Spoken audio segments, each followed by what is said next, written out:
That's fine. We're good.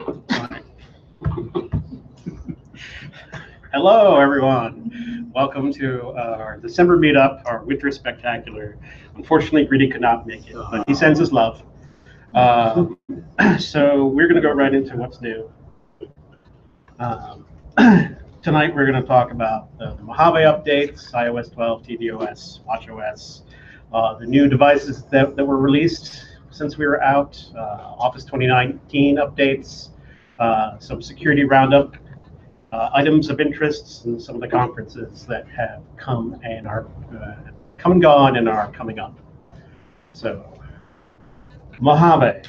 So while we were away, 10.14.1 was released right after our October meetup, and it wasn't a lot of new things specifically for enterprise stuff. You know, group FaceTime was enabled. Over 70 new emoji because that's important to everybody. But it did fix the blank screen if the password policy was set, a local password policy was set. So you know, I'm sure that, for those of you that are affected by it, there was a well-received update. There was 71 CVEs closed on this, affecting 36 processes. And yesterday, 14.2 was released. So this fixes a regression for file vault. You can now, again, set file vault via MDM for standard and mobile accounts. And it also fixes a blank screen if a password policy is set. And there's a few other things as well. And also allows users now to reset their login password at the login window when that password is expired via a password policy. So there's also a bunch of updates that came along with this for High Sierra and Sierra. I encourage you to look at the actual details of this. The CVE closings on the processes are mainly for Mojave. High Sierra and Sierra only get a couple of them, so you want to make sure that that's check up on that. So iOS 12. Since we were last out, iOS 12.1 was released. That gave us group FaceTime and dual SIM for the 10S, 10S Max, and 10R, and also 70 new emojis because we gotta have those emojis. Also fixed an issue that could cause MDM device enrollment to report an invalid profile for some users. 32 CVEs closed, affecting 18 processes, and released yesterday, 12.1.1. This fixes an issue where Face ID may become temporarily unavailable, and considering how Joel uses Face ID, I'm sure he's glad that's fixed. Closed 20 CVEs, affecting 9 processes. And moving on to TV and watchOS. tvOS 12.1 and 12.1.1 were released. 12.1 closed 15 CVEs and affecting different processes. I never get like what feature things are included in tvOS, so I don't know if they have added anything recently to that, other than what's in tvOS 12 in general. And 12.1.1 was released yesterday, closing 14 CVEs, affecting 5 different processes. So watchOS 5.1.1 and 5.1.2 were released. Interestingly enough, 5.1.1 closed no CVEs, but 5.1.2 had 15. So, and moving on, so Apple had their events in early November, or was it October? I don't remember. It's been so long. Yes. So sometime. Right. So nobody knows when it was, but it was a couple weeks ago. Yeah. And they released the iPad Pro, and iPad Pro Liquid Retina displays, comes in 11-inch and an almost 13-inch model. The 11-inch starts at $799 for the 64. and the 12.9 is $999 for the 64. Both have the A12X Bionic chip. Both get Face ID and second-gen pencil. And you can get the smart keyboard folio, so it looks like a Surface. And go back to that. So you can always do that. So those were released, and everybody was happy. So, and the new MacBook Air is one of those things that, finally, they have a new MacBook Air model after, was it like 5 years? 4 or 5 years? So. A 13-inch Retina display, Touch ID, which means it also has a T2 chip. So caveats with the T2 chip apply to these as well. So, deploy by MDM enrollment only, or die. Or by Mac Pros. The big thing is that the price jumped, because the Mac Minis used to start at like $999. They're now $1199. This gives you the 1.6 gigahertz i5, 8 gig, and the 128 gig hard drive. But you can max out the RAM on a MacBook Air to 16 gigs if you want to.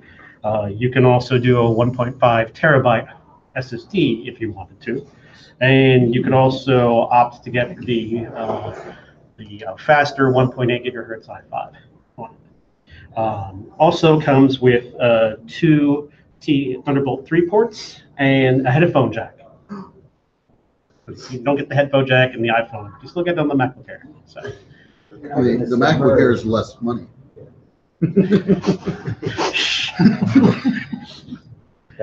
So there's no touch bar on the MacBook Air. It's a real escape key for all those of you who like the real escape key, all you VI aficionados. And surprisingly enough, we got a Mac Mini update. And again, that's been like what, 5-6 years for that.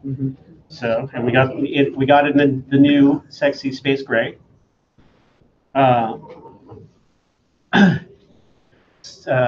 I needed to delete that line out of that slide, and I didn't. So it starts at $799, 4-core, 3.6 gigahertz, 8 gig, 128, regular gigabit Ethernet, 4 Thunderbolt 3 ports, and 2 USB 3 ports, and an HDMI port. And there's also $1099 for a 6-core model, which is a 3 gigahertz i5. You can get optionally a 6-core 3.2 gigahertz i7. You can max out the RAM at 64 gigs, and you can get a 2 terabyte SSD in this. And you can also do 10 gigabit Ethernet. Use as a server. Yes, you could. If you maxed out all the options, you're looking at $4,200. So you could do that if you wanted to. If you had a really burning need to have a Mac Mini with all that sitting somewhere in a server closet or an MDF or a data center. Well, maybe not a data center. Your desk. Yes. So you can swap out the hard drive too. Yes, you can swap out the hard drive. And the RAM. I thought it was just the RAM you could do. I thought the hard drive. No, pretty sure. What's the hard drive? We have an Apple person. I'm not allowed to say. Well, let's go get one from iFixit.com. Yeah. That's probably one of the next. iFixit.com. Yes, all right. Moving on to Office 2019, Office 365. 1619 was released like a month ago. I'm pretty sure 16.20 will probably be released next week, but we won't be here to cover it, so we'll cover it in January or February. So new features and the licensing and stuff. That's the link that I kept from last time that Paul Bowden has up on his site.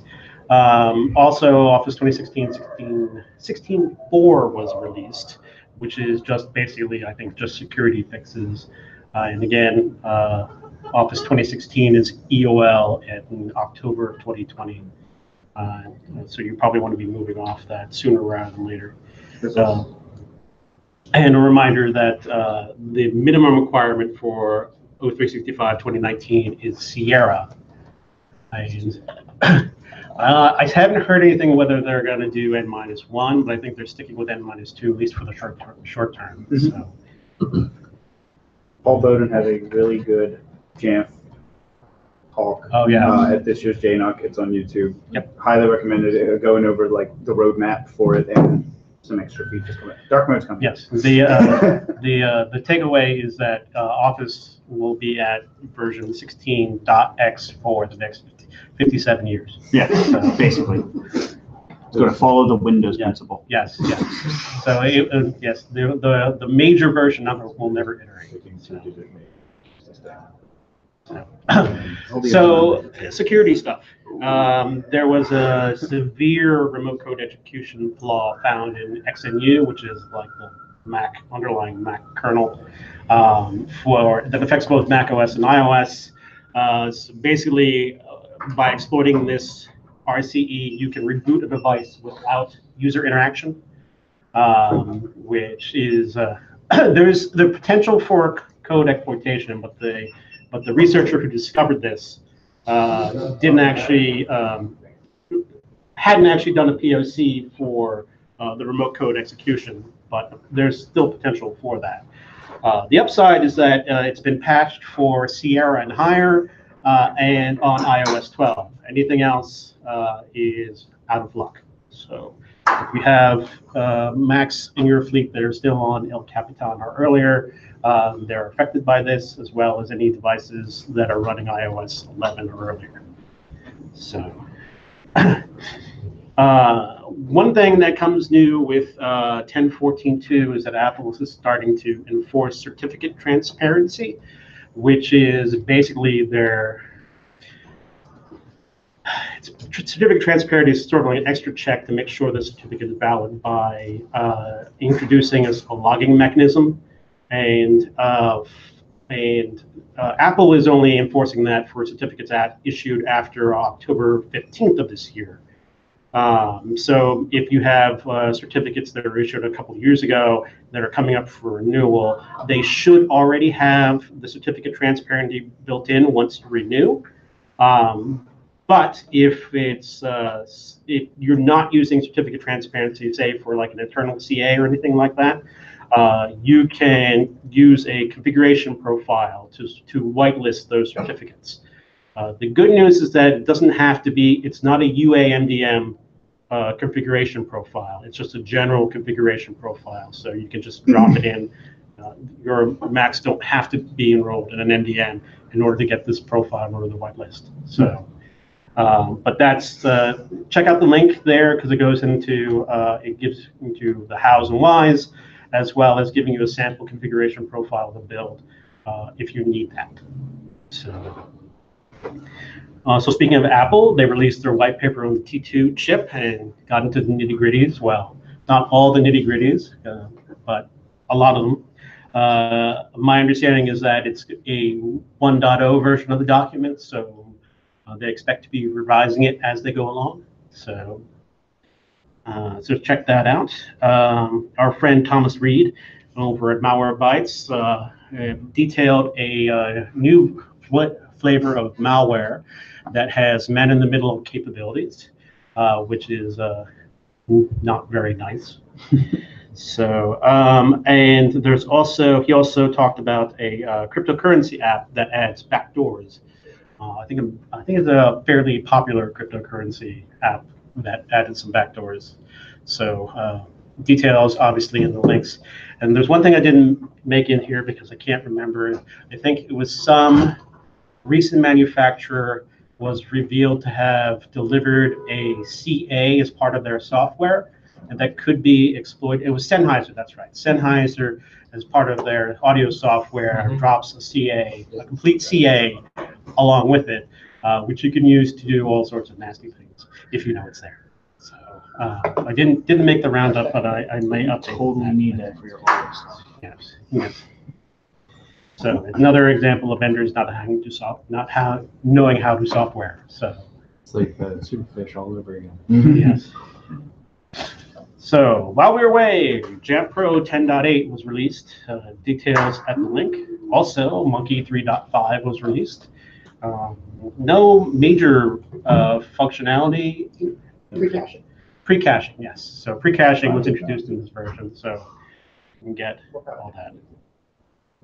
So as a rehash from last week, because it's from last time, because they were just talking about it, but there's some more details about Adobe Creative Cloud Packager being dead, and I haven't heard yet, but I hear it's coming, that they have a new licensing model for things like labs and stuff, but it still hasn't made its way out yet.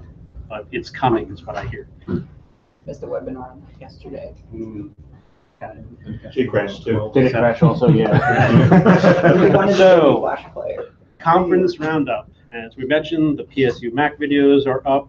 So are the Mac SysMin videos. The Objective by the Sea happened while we were away. I know if you are part of Patrick Wardle's Patreon, you got an exclusive link to see the live streams of the conference videos. I was a Patreon, but I was busy, so I didn't actually get to watch any of the videos.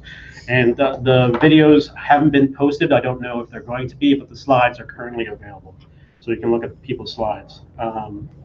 So as we mentioned before, all the JNUC videos are now currently available.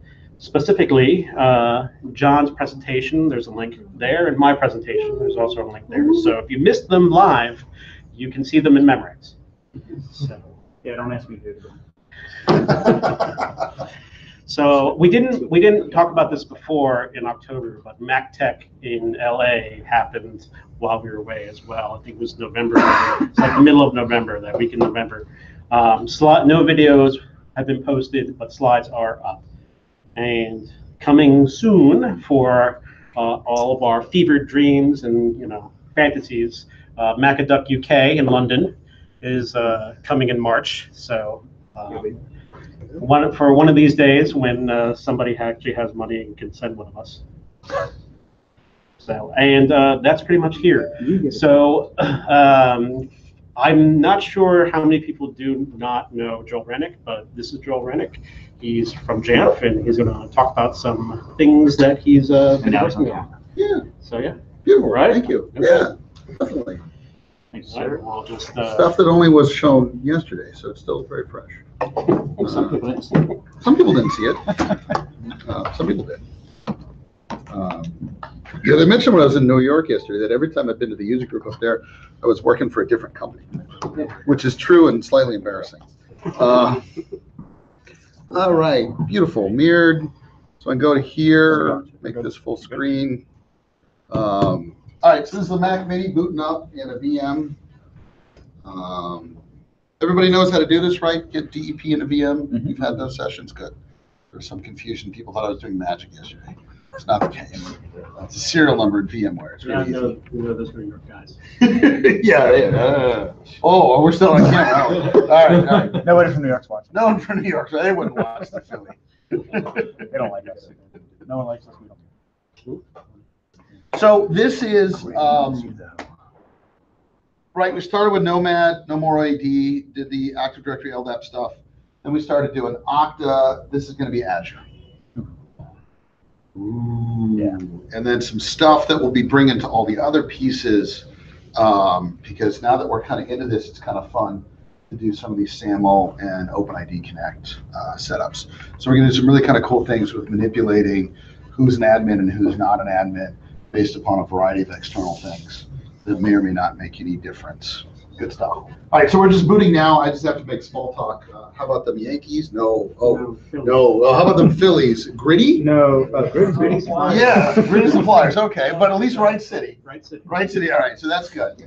All right, so this is going through DEP, going back to a Jamf server, Downstairs. and we've streamlined the whole enrollment process. So all I have to do is remember my alphabet. There you go, United States, US, and here we're getting managed. So this is where we're being managed. This is actually on a Jamf 10.8 server, so it doesn't even have the pre-stage stuff. But if I talk a little bit long, it all works out fine. You don't notice it. So now we're going back right to the server. We're pulling down some of the information, the profiles, that kind of stuff. We've gone into the pre-stage in Jamf and pretty much ticked all the boxes So the user can't set up an account or do anything. Because the goal of this is we wanted to make DEP, automated MDM enrollment. We wanted to make automated MDM enrollment have multi-factor authentication. And you can't do that out of the box with the protocol itself, because it's just doing a basic authentication back to the MDM server, which is then typically piping it back to AD or something else at that point. There was a white paper about that, right? Correct. It was the folks at Fleetsmith, I believe, had put some pieces into that. Nice. Of course, one person's hack is another person's testing service, right? So part of what that white paper talked about was by just putting together a serial number, you can actually get into somebody else's DEP enrollment. If you knew my serial number that I was using here, you'd go through this exact same process, right? So there is not, nor was there ever designed to be a whole lot of handshaking or anything else between that. So all we have to do here is we're going to go through and pick a time zone. Columbus, no. Charlotte, Baltimore. I'm getting closer. There we go, Philly. All right, I actually clicked it. Yeah, I know. In Austin, it always got like San Antonio, which is the same thing. So here's where our package is actually coming down. We have a login window plugin. It's about 10 megs, and it's the only thing that we want to push at this point in time, because the plugin itself is not sensitive. Before we were to push anything interesting beyond that, we'd want to make sure that we had a positive authentication of who the user is on the system. All right, so now, this is because this is JF 10.8. You briefly see this macOS login window, and as soon as our package hits, it'll kill the login window and flip to the Azure one. So with 10.9 install. You don't have to worry about that. Well, only if you have a cloud distribution point right now. Oh, sorry. No, I can't. oh, because it's not out yet, is it? But in like another week or two or something. Sorry, Jam. Sometimes if I stall longer on picking the time zone, you don't even see this, because it's all a matter of how quickly the package can come down. People downstairs that are playing on Facebook, apparently. Yeah. So you're going to edit this out right of the live stream? Yes. Yes. I'll just talk really slow. Yeah, people will think we had some buffering issues. I'm glad to see I'm not the It's only like one a that used to have 2014 issues with this, where it would take forever to get an enrollment package. Yeah, and that's why it's nice with 10.9, because you can stop this from happening until that enrollment package is down there. If this doesn't work, I've got videos. But this will work. Yeah, This you're is, gonna like them. confidence is high. It always gets really, really awkward, and then it happens, and then it's cool. But you can see that we've suppressed the user actual setup. So even if they are sitting at this screen, there's nothing that they can sign in with, because they didn't go through MacBuddy. They weren't able to actually create an account here. And I was hoping by now we'd have this. Because this worked, Serge can tell you, this worked great yesterday. Yes, It was really, it actually worked out well. it did work out. All right, so I'm going to vamp here for a little bit more. So actually, let's do this. And then maybe if it's not watched, it won't be angry. Yeah, we'll move this over. So what we're doing is we're authenticating directly into Azure. This is the Azure portal if you haven't seen it. We've gone into Azure and we have registered an app, in this case, Jamf Connect login, but it can be any app. Let me make this bigger. There we go. And in this app, we actually have a collection of users, and these users have roles. So when we authenticate the user at the login window, we're actually looking up to see if they've got a role assigned in the SAML token that we get coming down. And we can make the user an admin or a non-admin based upon that role provisioned entirely out of Azure. Right? We now do this every time you sign in. So if you demote or promote the user, the next time they sign at the login window, we'll do the appropriate change to their actual account on the machine. So this isn't really super nice, because if you really wanted to make someone a non-admin, you wouldn't want to wait for them to log out. So don't use this as a security measure, but more for if you've got an IT staff or something like that, that's usually what we're using this to toggle. And no. All right, well, all right, we'll keep talking. All right, other cool things that you can do here in this Azure app. When we sign you in at the login window, any sort of multi-factor or other things that are being done are completely being done as they should be. All right, so all of that functions the way that you'd expect coming out of Azure. What we do is we show you the HRD, which is a really kind of sexy term from Microsoft for the home realm discovery tool. So that shows you the little web view where you'll actually put in your Microsoft username and password. If you have multi-factor at that point, you'll be prompted for it. You'll go through the multi-factor process, and then we'll create an account for you. And well, we're just going to log in as the MDM provided user here and see what's going on. And then it works. And then it works. We'll see if this package has even come down. If not, we can just reboot it. There we go. See, there it hit. All right. So as I was signing in, we killed the login window because that's the thing that happens at the end of that package. So this is our Azure login window.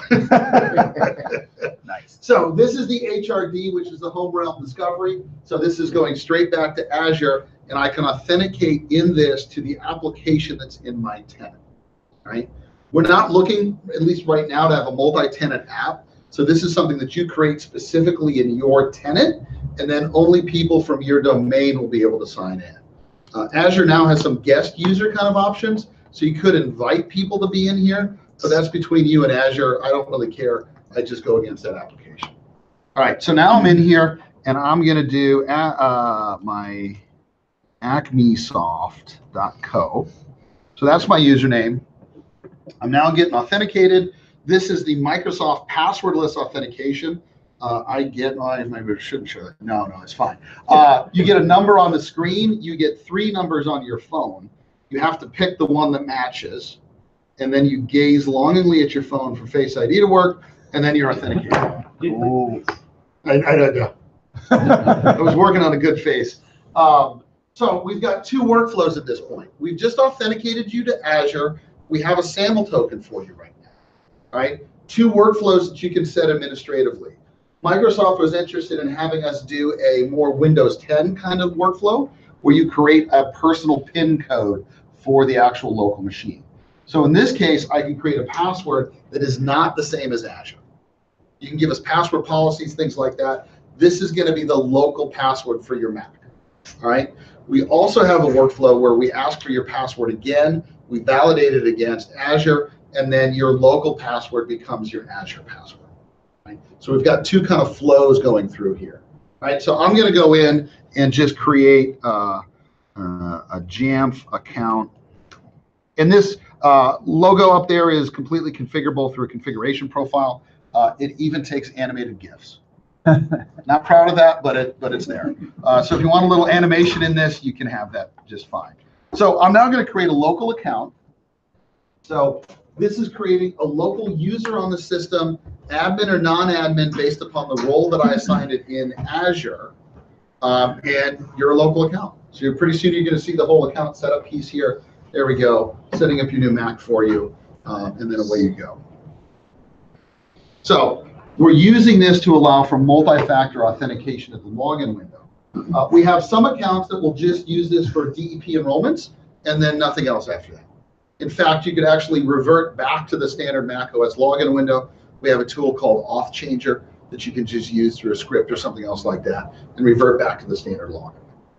If you do that, one of the things that you miss is that you can't have an IT staff or somebody else come up to the machine and actually get a just-in-time account, which is one of the big things that we're working with here, is that if you're not bound to AD, you're leveraging Azure or some other cloud identity instead. How do you have that tech come onto that machine, sign in as an admin, do some work, right? Because you don't have that constant connection back. So that's what we're looking at this. So that's going to be, this is a preview now. If you want to have it, come see me at the end and I can give you the link. Should probably out beginning of January. We're moving pretty fast on this. Yeah.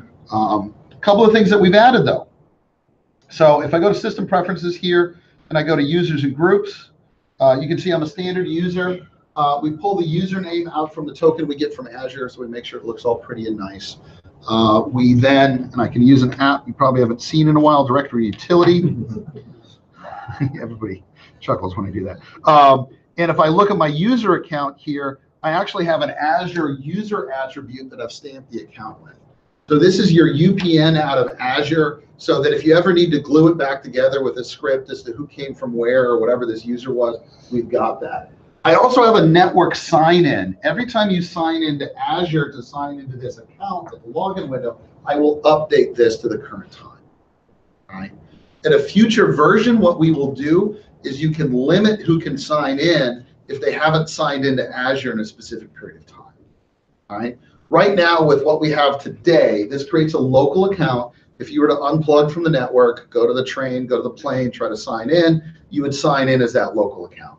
What we're looking to do, well, we already have this in here now, you can force always on Azure authentication, which is cool until you don't have a network. And that is really not cool at all. So we're trying to find a good way where we can have users signing into the network on a regular basis, but then still allow for a couple sign-ins or a couple of days in between whenever you've done a network authentication. All right, so that's what we stamp the user record with. Now what I'm going to do, though, so everyone agrees it's a non-standard user, right, or a standard user, non-admin. All right, so now I'm going to go over and I'm going to go to network here, and hey, I've got an Azure sign-in.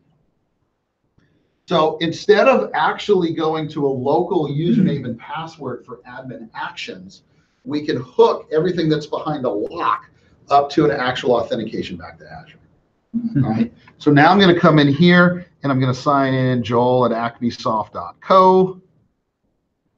Think. Get my phone. Get the push. There we go. That one was for search. All right. Now, you see the lock is unlocked, and now I have admin access to this. However, I'm not an admin on disk. And if I were to click the lock, I would have to re-sign in again.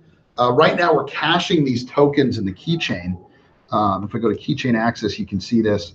Here's a Jamf Connect system preferences item. So this is your Azure token in the keychain. And I could keep this for up to 90 days. Azure's got a refresh token that will automatically refresh this for 90 days. So one of the things that we're looking at is you could create users that are non-admin on the disk. They would go into system preferences, they would click on an admin action, they'd get authenticated back to Azure, they'd get a token, they'd be an admin for 90 days, right?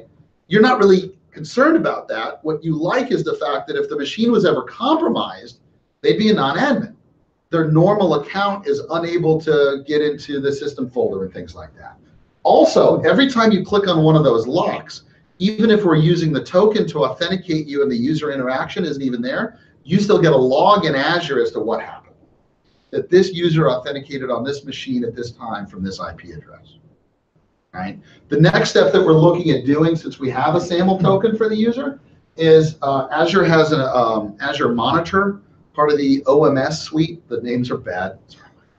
Azure Office Management Services, something like that.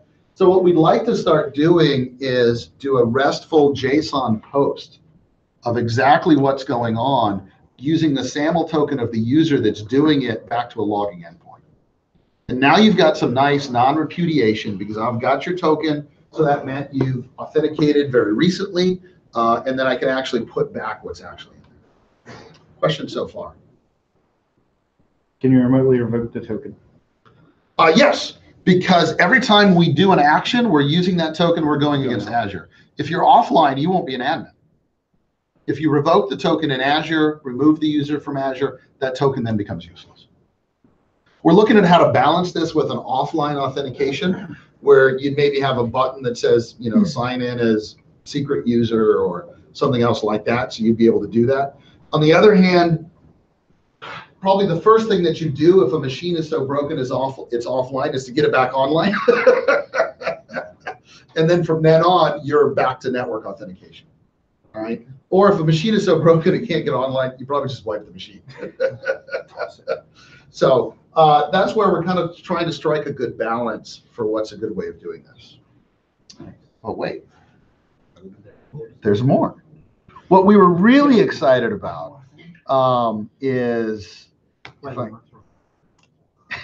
I go to terminal here and bring this up. All right. So just to prove again, I'm not an admin, right? Everybody sees that. Group 20, some other things. But what if I want to do an admin action? Okay, so what else do you want me to check? I can do Disco, DS member, util. Does it look what? Check membership. Check membership. Membership. Dash capital U and the username. Joel. Nope. Oh, dash G, right? I got to give it the group. Oh, yeah. Admin? Do you believe me? All right, cool. All right. Man, you really Unless went into the bag for that. Unless I did an alias of that one. Yeah, both of them. Then I would have to undo SIP, right? I would Yeah, you have. would have had a guess that I would be. Ooh, but I knew you'd be here. I saw you on the list. Oh. But you're right. I would have had to put a lot more work than would have been It doesn't worthwhile. sound like you. But I agree with that. So what I have here is sudo saml, touch, temp, test 1. Hey, look at that. I can now come in here and sign in as a user. In this particular case, what we're looking at here, maybe I'm a help desk tech. I get a request to do a remote session with a user. The user is a non-admin. I need to do 1 or 2 admin tasks on that remote machine. With the passwordless authentication, I don't even have to type my password in on the remote session. So if the sneaky little bastard behind that machine has a keylogger or something else on, they don't even get that. Instead, I get a push straight to my phone, authenticate with the push, then I can do that task. If I cd into /temp and do this, you can see here, this is owned by root. That's pretty cool, right? Yeah. We're doing this with a binary and user space. Sudo saml is a binary and user space that's leveraging a privileged helper. So the privileged helper runs as root. The binary is in user space. The binary sends the command over XPC to the privileged helper. The privileged helper checks an authentication rule in the authentication database. That pops the UI. The privileged helper then says you're good. All right, checks the signature of the sending binary to make sure it's signed by the same developer certificate as the privileged helper is. So that way we know if any funny stuff's going on, they've installed both parts. And then we do that one command. Since there's a bit of an air gap between the binary and the user context and the privileged helper, I can't just open a root shell here. I can't just do sudo saml sudo-s and be done with it. All right. So now every command goes through this. And here's where we're looking at, based upon maybe your roles in your SAML token, you'd have a specific list of commands that you could run. And maybe if you had different roles in your SAML token, you could do other commands. So we can be very granular about allowing you to do just very specific things and still feel pretty good about it. So the opportunities for a lot of permutations of this we think are really high. Plus the other thing, like with the other pieces, we want to do a logging statement back to whatever you're using for logging, saying, hey, Sergio came to my machine at this time, and this is the command he ran, and this is maybe whatever. We're already losing people. There better be a train somewhere, right? Just one. Just one. Finish the pizza. The pizza's gone. Everybody leaves. So questions on this? Pretty cool? Very cool. Yeah. So we kind of got 2 workflows that we're looking at. One is you maybe have a normal user that's typically an admin account on the machine, maybe because they're an Xcode or maybe because they're doing all these other things that are not as easy as you would like to make them a non-admin. So whether they know it or not, they're non-admin on the disk. However, because of what we're doing at the authentication for the locks, sudo saml, they may not even know they're a non-admin. Because now they're authenticating with their cloud identity. We're allowing them to do whatever admin operations they would have been doing otherwise. We just happen to be logging the bejeebus out of it and allowing you the ability to revoke it from the cloud. Without putting in a developer group. Without putting them in a developer group, exactly. Yeah, what about it? Like, oh, you could do that. I mean, there's some other ways of doing this. This, I think, makes it a little bit smoother. Plus, you also have the network authentication part, right? Putting them in a local group, you wouldn't have any logging of what they're doing.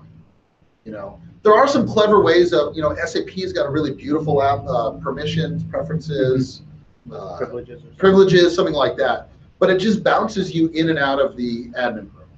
And once you're in the admin group, you're permanently in the admin group if you want to be that way, right? And that's why what we're interested in doing is granularly, did I get that right? Granularly authenticating the operations as opposing to just making you an admin for 20 minutes and hoping you do the right thing and don't permanently install shell aliases and other things that would maintain that status. Yeah. And then you can, your security folks get all excited by all this log flow. And ideally, it's very specific log flow, not just the syslog going everywhere. Can we see what the log looks like on the server side, or do you not have? I don't have that working Okay. yet. What do you want it to look like? All right. No, It's going to be I just stamped. want to know, basically, because what's useful is, who is authenticating, what their commands they're running, or what they're actually Sure. authenticating, obviously what they clicked or Yep. when they did it, obviously. And then, I mean, I don't know if sudo SAML has a timeout like sudo does when you do sudo. There's no non-timeout. Okay, so if so I were to run basically- this again It has- and do another, hit 2, it goes I again. get prompted Okay. for authentication. Yeah, because they, sudo it has a little Correct. timeout And we wanted this to be very kind of more just in time. point in time, not necessarily an all the time, everything kind of thing. Yeah. Although we could save the token and just go back to it. Right. But right now we're defaulting so that every time you use this command, you have to authenticate. And again, this is thinking about more of like a help desk scenario where you're trying to do some remote help from somebody and you may not necessarily have an account period on this machine, right? Because I was using this Joel account, which was the one I signed in with, but I could just as easily go in here with this test account. This one takes a password, so it's a little bit different, but otherwise the same. And then same thing happens, all right? Because both of those accounts have access to the same application back in Azure. And if I go back to Azure and I go look at the dashboard for this, and I can look down here at the authentications. Azure takes a little bit of time sometimes before it shows this up, but you'd get these authentications here. And for example, here's one from 7/10, so this is a fairly recent one. And if I go look at details, this interface does not like, let me make this smaller. So here you can see that I came in from Staten Island, New York. So it knows where I'm coming from. Got device info. It's got a little bit of that stuff. MFA, I used MFA for it. If you had conditional access, you'd get some other stuff in here as well. Because all of these go back through your security policies. What we're interested in this is, even though you can, maybe keep the token around in the keychain like we did, you'd still be able to put security policies on these applications in Azure such that if you're in the office, you've authenticated to Azure within the last 30 minutes, and you're adding a printer, maybe we don't care, you don't even need the password. You're good, just let it through. If you're at home, so you're not on a trusted network, you're on an unknown IP address, something else, if you're gonna authenticate, well, maybe require MFA. And then if you're in North Korea, well, no. We're just not gonna let you authenticate, it doesn't matter. Yeah. Hopefully no one here is from North Korea, I apologize, but, you would be able to use that conditional access and the other security policies in Azure itself to be able to gate this back. Questions? Do you have any examples of those, that granular stuff? Not in here, because I haven't put too much conditional access on this one, because I wanted to make sure if it didn't work, it was my code, not what I set up in Azure. Yeah. And the other thing is, we're hoping to make this generic. So right now, we're specifically using Azure for these. Microsoft's got the Active Directory Authentication Library or Azure Directory Authentication Library, but it's just doing an OpenID Connect operation. So we plan on being able to support pretty much any cloud identity. So that's Okta, that's Google ID, that's Ping, OneLogin, IBM as a cloud directory. Signed up for that last night, so that can be in here. So there's a bunch of them out there. We have a couple of customers that created their own in-house identity provider, and so we should be able to work with those as well. Because all we're doing is kind of a SAML OpenID Connect operation. Other questions?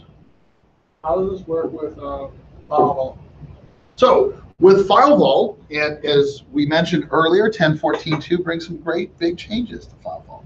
So currently on 10.14.1, I should say currently anymore because that's not current. So a couple of days ago, you had to be an admin, but if you were an admin and you were the first user to sign in through this, we would give you a secure token. All right. So then, and we can actually turn on File Vault at the login window before the user hits the file. So that way they don't have to sign out, do that little dance and the other stuff that they have. With 10.14.2, I believe the requirement for admin has gone. So now any user, the first user that signs in, will get a secure token and we can turn on File Vault.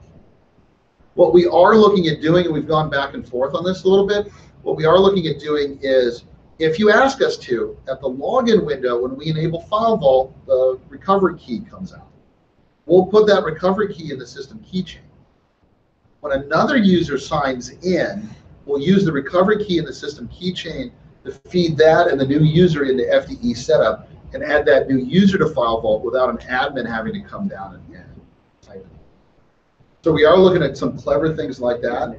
And then in the near future, I hope that we actually can use, since, and everything here, it's a package with configuration profiles. I don't care what MDM server you use.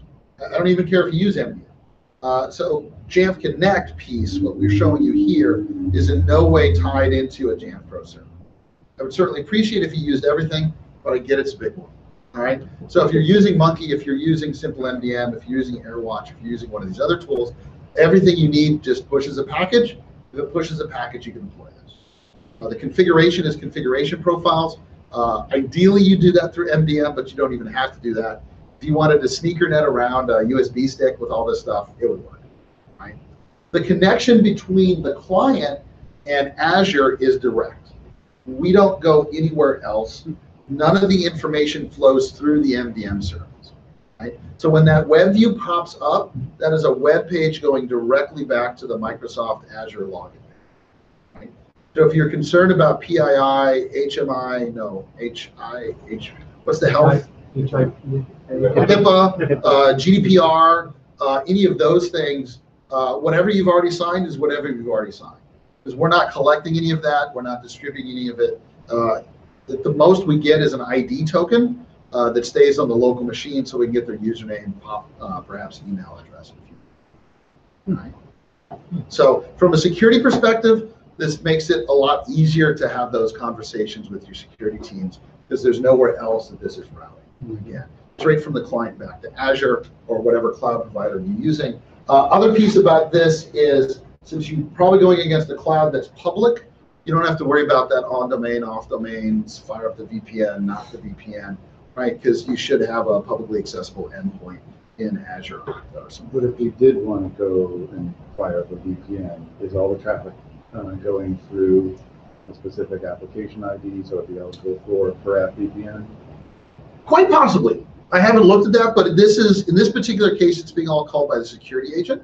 And I'd have to look to see if it might be slightly different from the login window, but between those two pieces, it would be coming from the same mechanism with an app. So yes, it wouldn't be hard to do that. Other questions? And just because I mentioned it, I'm going to go to Jamf Connect login and do my overview here, go to my users. So I'm going to take this user, I'm going to remove myself.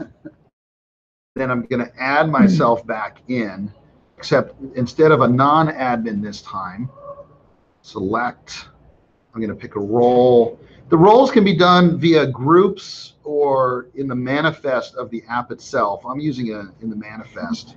So now I'm an admin in here, so Joel Rennick admin. If I go back and I sign out,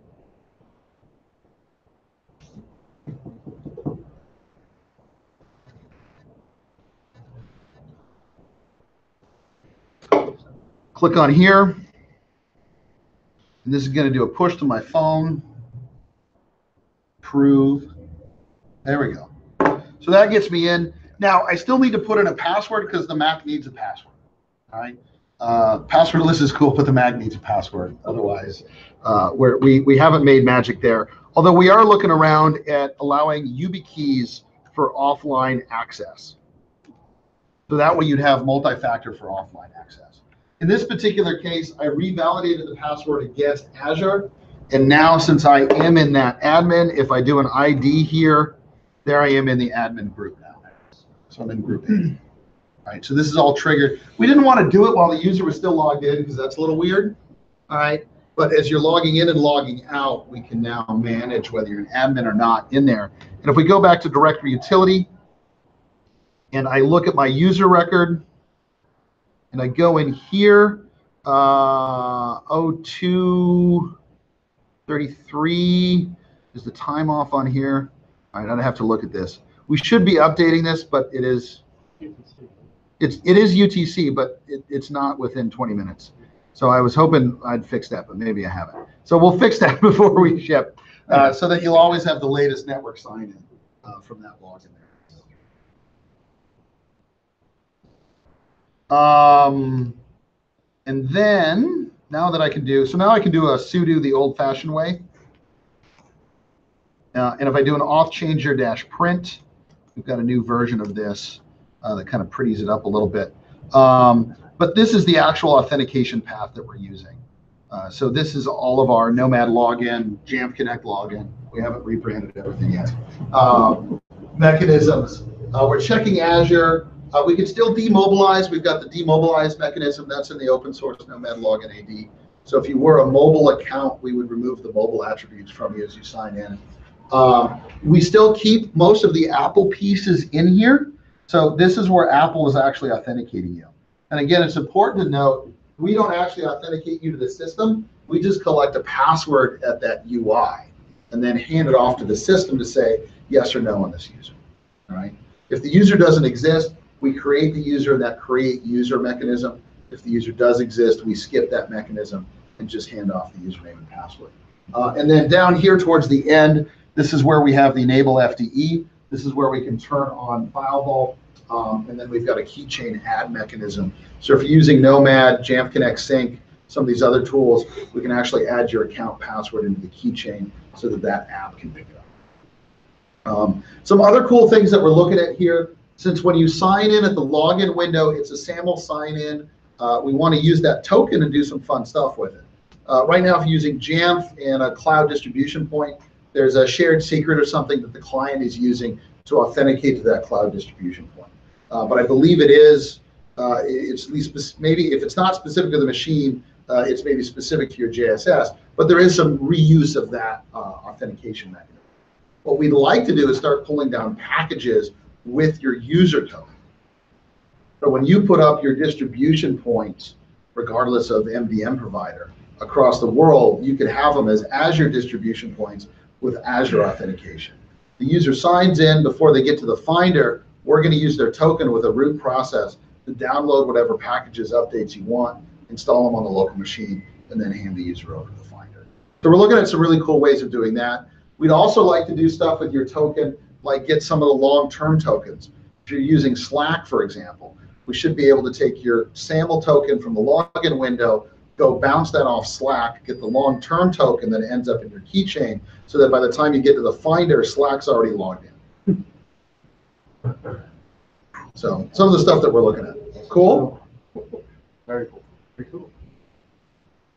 Questions? Are we over on time yet? No. All right, we've got time so we can talk about other stuff. You can't do in other words without that. Well, that kind of what I was referencing. So Serge says we're out of time, so we're going to have to shut down the live stream. Yeah. So thank you all for coming here. This has been a great conversation. We'll see you all in Love February. Philly.